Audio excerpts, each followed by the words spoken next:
In September 2024, a quiet Vermont town was shattered by a horrifying discovery. An entire family found dead under mysterious circumstances. The details of what happened have sent shockwaves through the community and left law enforcement scrambling for answers. Who could have done something so brutal, and why? This is the story of the Vermont family massacre, a case that continues to baffle investigators and haunt the state of Vermont. The idyllic town of Brattleboro, nestled in the scenic Green Mountains, Brattleboro, Vermont, was a picture of New England charm, small, peaceful, and known for its vibrant arts community. Families knew each other, and it was the kind of place where doors were often left unlocked. A town seemingly untouched by violent crime. The Hardy family, consisting of Matthew, his wife Linda, and their two children, 16-year-old Sarah and 8-year-old Liam, were well-regarded members of the community. They lived in a cozy colonial-style home on a quiet street, known to neighbors as kind and welcoming, embodying the warmth and safety that Brattleboro offered. But on September 15, 2024, the town's tranquility was shattered. The shocking discovery. On that fateful morning, Linda's sister Lisa visited the Hardy home after Linda missed an important family gathering. Concerned, Lisa arrived to find the house unusually quiet, with all the windows shut and curtains drawn. After calling out and receiving no answer, she noticed the front door slightly ajar, a sight that would mark the beginning of a nightmare. Stepping inside, Lisa immediately sensed something was wrong. The house felt cold, and the silence was heavy. Moving through the rooms, she finally entered the living room, where the horrific scene unfolded before her eyes. The entire Hardy family lay dead, their bodies positioned in ways that defied explanation. Terrified and in shock, Lisa called 911, her voice trembling as she described what she'd found. Within minutes, Brattleboro police officers and paramedics arrived, but it was already too late. The family of 4 had been brutally murdered. The investigation begins. The Brattleboro Police Department, unaccustomed to such a gruesome crime, called in state investigators to assist. The crime scene inside the Hardy home was unlike anything they'd ever encountered. Each family member had been killed in a different room, with their injuries suggesting a level of cruelty that hinted at personal anger or vendetta. As the forensic team combed the house for evidence, they found little to explain the attack. There were no signs of forced entry, and nothing valuable appeared to have been taken. A blood-stained handprint on the wall became a focal point, as did a cryptic message scrawled in red near the kitchen. They had to pay. This message only deepened the mystery. Who would hold such a grudge against the Hardy family, and what could they possibly owe?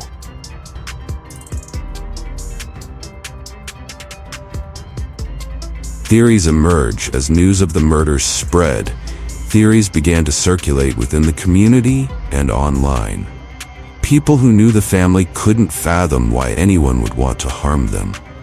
Investigators considered every possible angle, from a random home invasion gone wrong to the work of a deranged individual targeting families. Theory 1: a personal vendetta.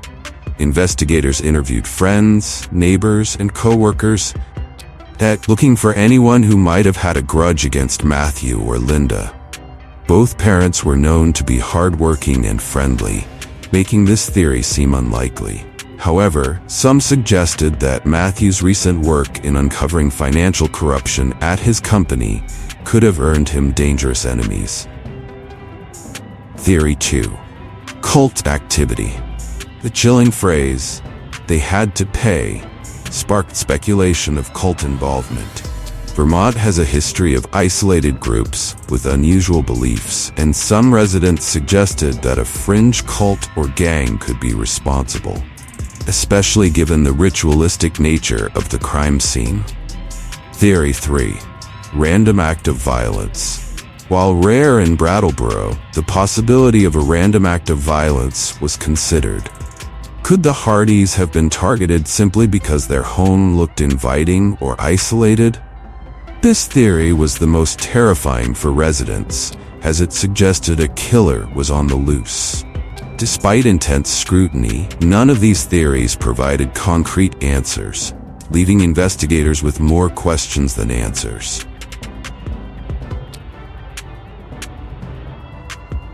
A disturbing new lead. Weeks passed with little progress in the case until a new lead emerged. A gas station clerk in a nearby town reported seeing a man who seemed agitated, dressed in dirty clothes and muttering about a debt that needed to be paid. He matched the description of a man caught on a surveillance camera near the Hardy home the night of the murders. The police released the man's image to the public, and tips began flooding in. Some claimed he was a drifter known to wander the region, while others suggested he had a history of mental health issues. His name was eventually identified as Daniel Kane, a former resident of Brattleboro who had lived on the fringes of society. Investigators learned that Kane had experienced a personal tragedy years earlier, a financial dispute in which he felt deeply wronged. But what was his connection to the Hardy family?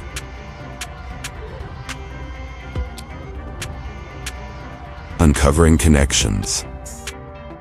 Upon digging deeper, police discovered that Daniel Kane's vendetta dated back years and involved a business deal with Matthew Hardy's father. Matthew's father, a successful real estate developer, had once been involved in a controversial deal that resulted in Kane losing his family's home. Despite the incident happening nearly a decade earlier, it appeared Kane had harbored a simmering resentment toward the Hardy family ever since. This connection, although tenuous, provided investigators with a motive. Kane was known to drift in and out of Brattleboro, living off odd jobs and sleeping in abandoned buildings. Interviews with acquaintances painted a picture of a man with deep-seated anger and a mind that may have been slipping into paranoia. But could this anger have driven him to murder an entire family?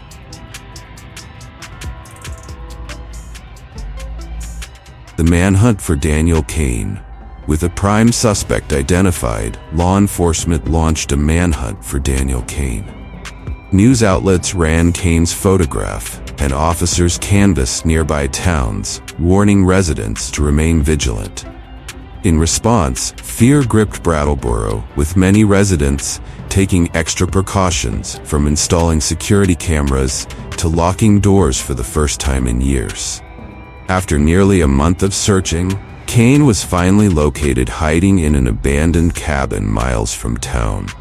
Police moved in cautiously, fearing he might be armed. After a tense standoff, he was taken into custody, his face calm and indifferent as he was led away. A chilling confession. In custody, Kane offered a chilling confession, though his statements were fragmented and often incoherent. He spoke in riddles, repeatedly mentioning a debt owed to him by the Hardy family and referring to himself as an agent of divine justice. He described the night of the murders in vague terms, admitting to being in the house but refusing to say outright that he killed the family. The most disturbing part of his confession was his apparent lack of remorse. He claimed that the Hardys had it coming and that their deaths were part of a cleansing necessary to restore balance. While Kane's mental state was clearly unstable, his confession and connection to the family provided enough evidence for the state to charge him with 4 counts of first-degree murder. The aftermath and trial. The trial of Daniel Kane was one of the most sensational events in Vermont's history. Courtroom proceedings were packed, with reporters documenting every shocking detail. Kane's defense argued insanity, presenting a history of untreated mental illness that likely drove him to commit the murders. However, the prosecution presented the case as a calculated act of revenge, with Kane methodically planning his assault on the Hardy family over years of pent-up resentment. They emphasized the brutality of the crime and the eerie message left on the wall, framing Kane as a man who knew exactly what he was doing. In the end, after weeks of testimony and emotional accounts from friends and family members, the jury found Kane guilty on all counts. He was sentenced to life in prison without the possibility of parole, providing a small measure of closure for the devastated Brattleboro community.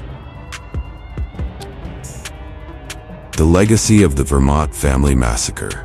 The Vermont family massacre has left a lasting scar on Brattleboro. What was once a peaceful, trusting community now lives with a shadow of fear. The Hardy home remains empty, a painful reminder of the tragedy that unfolded there. For the residents, life has changed. They no longer leave doors unlocked, and the once friendly town feels guarded, wary of outsiders.